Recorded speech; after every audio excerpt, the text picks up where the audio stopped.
Kekerasan terhadap anak oleh pengasuhnya mungkin ini bukan kali pertama terjadi dan membuka ke permukaan. Untuk membahas mengapa kemudian sering terjadi kekerasan yang dilakukan pengasuh terhadap anak, kita segera terhubung dengan psikolog anak dan keluarga, Mbak Irma Gustiana Ayang.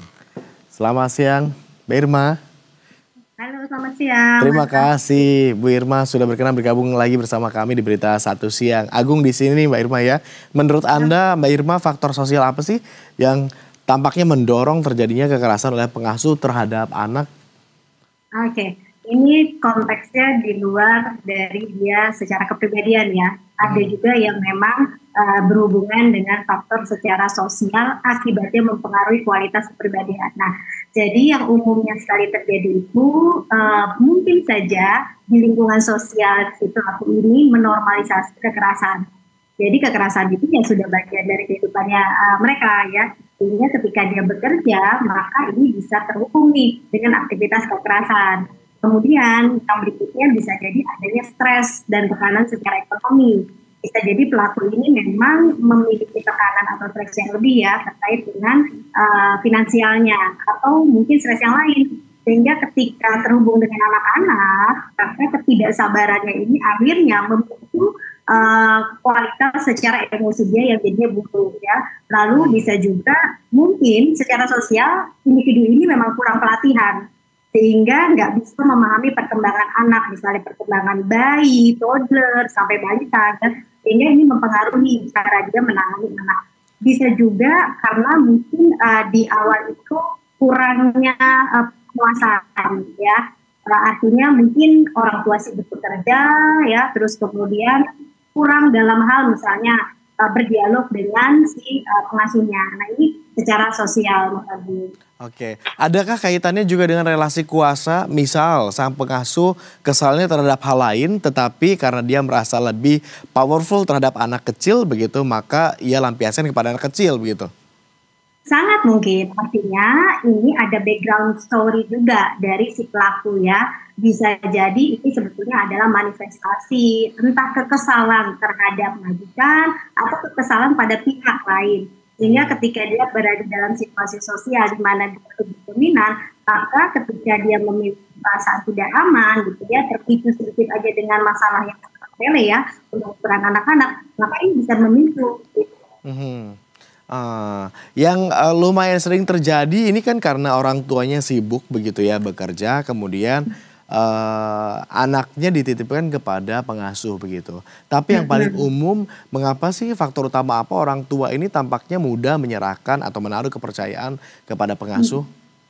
Oke, ini di samping memang orang tua bekerja ya, secara kuantiti waktunya kurang sehingga kan membutuhkan orang dewasa lain yang bisa mengawasi anak. Bisa juga mungkin saja kurangnya keterlibatan keluarga besar. Mungkin karena orang tuanya tersebut enggan gitu ya melibatkan keluarga besar atau memang ya kerabatnya memang mungkin secara kuantitas waktu juga kesulitan ya. Sehingga ya mau nggak mau membutuhkan orang lain untuk bisa melihat dan mengawasi si anak. Lalu kemudian mudah percaya ya tanpa kita memverifikasi dulu atau background checking lah tentang si pengasuh ini, sehingga dengan ya kita tahu mungkin oh iya dia pengasuh misalnya, lalu kemudian kita percaya bahwa yang bersangkutan itu pasti bisa gitu ya untuk mengawasi anak. Dan ini yang paling sering terjadi ya, ada beberapa asumsi yang penting anaknya nanti diam tenang mau makan gitu ya, ada yang ngeliatin itu udah aman, padahal mungkin konteksnya harus lebih dalam lagi ya dari itu ya Mas Agung ya. Oke. Mbak Irma, tapi menarik tadi soal apa yang Anda sampaikan seolah-olah ada layering ya. Tadi Anda menyebutkan kurang perhatian dari orang tua atau dari keluarga terdekatnya. Apakah ini kemudian menimbulkan sebuah premis bahwa sebaiknya memang sebelum kepada orang lain, anak itu dijaga oleh keluarga sendiri atau ya kerabat yang dekat saja dulu begitu? Ya, Mengapa demikian? Ya, artinya kalau di konteks adalah keluarga besar, kita kan sebetulnya ada unsur kekerabatannya, tingkat kepercayaan kita tinggi dan kita juga punya ekspektasi bahwa kalau ini adalah orang-orang yang signifikan bagi anak, maka pengawasannya mungkin saja lebih optimal karena ada rasa cinta, kasih sayang gitu ya, karena ada unsur kekerabatan yang cukup tinggi. Nah, seringkali memang kalau di kota besar terutama kan orang tua kita juga tidak kesibukan atau mungkin tinggalnya di daerah tertentu ya, sehingga sulit gitu buat kita untuk menitipkan anak-anak kita pada orang tua kita yang memang kita percaya gitu. Baik, terakhir mungkin singkat saja Mbak Irma, apa dampaknya kalau misalnya anak ini kemudian kebablasan, nggak ketahuan begitu, terus menjadi korban penyiksaan dari orang lain? Wah, dampaknya itu sangat berat dan besar sekali ya, jangka panjang yang sudah pasti kalau secara psikologis itu akan mengakibatkan trauma. Traumanya bisa berkepanjangan.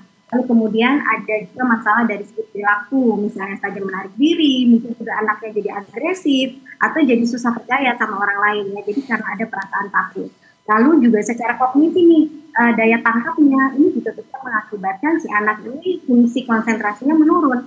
Prestasi akademiknya juga pasti mungkin akan berimbas, ya akan menurun juga. Dan secara sosial, bisa jadi anak menjadi fit untuk membangun relasi sosial yang sehat, karena dia perlu waspada. Mungkin kita terus ketika bersama dengan orang lain. Baik. Terima kasih Mbak Irma sudah berkenan bergabung bersama kami berbagi insight pada siang hari ini.